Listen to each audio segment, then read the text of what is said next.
তুমি নিজেরও খেয়াল রেখো। আমাদের ফ্ল্যাটে মানুষ সবাই আমরা একটা পরিবারের মতো, তাই সবাই সবার বিপদে আপদে একসাথে থাকি। এটাই তো ঠিক দিদি, এভাবেই থাকতে হয়।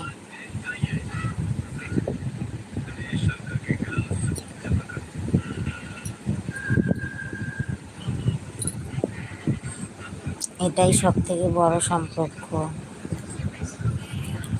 রক্তের সম্পর্কের থেকে এই সম্পর্কটা অনেক বড়।